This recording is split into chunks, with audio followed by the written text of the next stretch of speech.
मैंने पूज्य सौगानी जी को नहीं देखा, किंतु उनका द्रव्य दृष्टि प्रकाश ग्रंथ जैसे ही मेरे हाथ में आया मैंने उसका अध्ययन किया। यह सत्य बात है, यह ग्रंथ आने से पूर्व कुछ उदयजन्य विषमताओं के कारण मैं निराश जैसा रहता था। जब से मैंने वह ग्रंथ पढ़ा तो मेरे मन में एक उमंग आई। अध्यात्म में जीने की कला का रहस्य सीखा।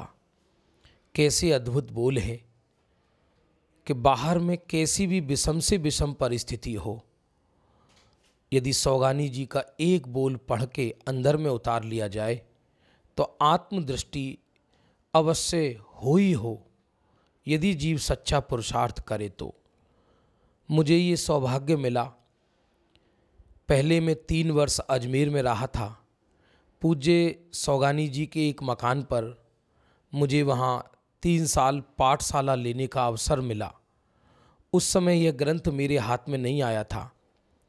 काफ़ी बाद यह द्रव्य दृष्टि प्रकाश ग्रंथ हाथ में आया तो मुझे आश्चर्य हुआ कि मैं उसी महापुरुष के एक मकान पर स्वाध्याय करने का मुझे अवसर मिला। यूँ तो द्रव्य दृष्टि प्रकाश के कोई फेवरेट बोल कहना असंभव जैसा है। जैसे यमुना के कंकर सभी शिव शंकर, ऐसे ही हर बोल अव्वल है, जोरदार है। फिर भी जैसे पहला ही बोल है, परिणाम परिणम गया, मैं यूं का यूं रह गया। इस बोल में परिणाम मात्र से जीव उदासीन हो जाता है। यहाँ तक कि केवल ज्ञान के लक्ष्य से नहीं मिलता। सच तो यह है, द्रव्य दृष्टि प्रकाश का एक बोल पढ़ के उसे अंदर उतारने से परिणाम मात्र पर्याय मात्र से जीव उदास हो जाता है, चूँकि अपने स्वरूप में निधियाँ दिखाई देने लगती हैं। उनके वचनों का मेरे जीवन में बहुत गहरा प्रभाव पड़ा।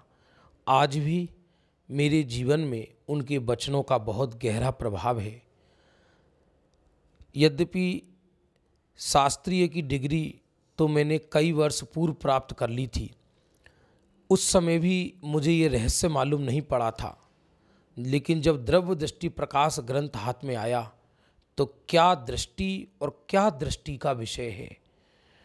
जीव को जिस आत्मा के अंदर अनंत काल तक रहना है, उस आत्मा का स्वरूप क्या है, यह द्रव्य दृष्टि प्रकाश से भली भांति ज्ञात हुआ। आज भी साल में 4 महीने पूरे हिंदुस्तान में तत्व प्रचार हेतु प्रवास पर जाना होता है तो मैं अपने साथ वह द्रव्य दृष्टि प्रकाश ग्रंथ रखता ही हूँ। और वो द्रव्य दृष्टि प्रकाश ग्रंथ तो जीवन में ऐसा बैठ गया है कि देह छूटने के साथ ही वह ग्रंथ भले ही छूट जाए, लेकिन वो चिंतन, वो सत्य जीवन में से छूट नहीं सकता। सौगानी जी के गुरुदेव के प्रति जो निर्मल भाव थे, वह ये बताते हैं कि पूज्य सौगानी जी की निश्चय दृष्टि जितनी निर्मल थी, उतनी वो व्यवहार में विनयवान थे।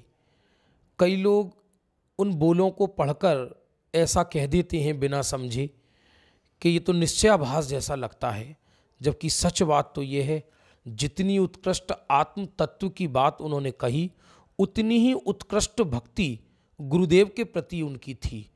इससे मालूम पड़ता है कि उनके निश्चय और व्यवहार का जीवन में समावेश था। उनके व्यक्तित्व को देखकर ऐसा लगता है वो एक अंतर्मुखी जीव थे। भले ही वो सेठ की पोशाक में बैठे हुए हैं या गमन कर रहे हैं या थाली में भोजन कर रहे हैं, चेहरे से ऐसा टपकता है कि इनकी दृष्टि कहीं लगी हुई है। भोजन करते समय भी ऐसा लगता है कि ये भोजन नहीं कर रहे, कुछ और कर रहे हैं। इसलिए उनके व्यक्तित्व से सौम्यता, निश्चलता और अंतर्मुखता स्पष्ट झलकती है। पूज्य सौगानी जी की द्रव्य दृष्टि जितनी निर्मल थी, लेकिन बाहर में विरक्ति के लिए वो तड़पते थे, निवृत्ति के लिए तड़पते थे।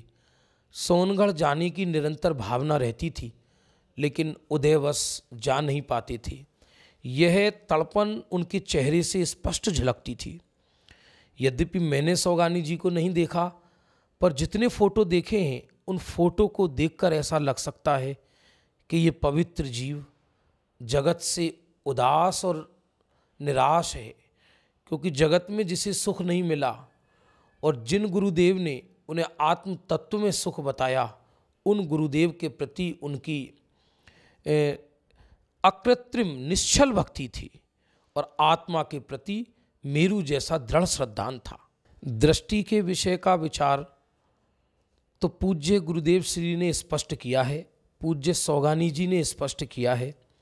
समस्त ज्ञानियों का अभिप्राय और अर्थ एक ही है, भाषा अलग अलग हो सकती है।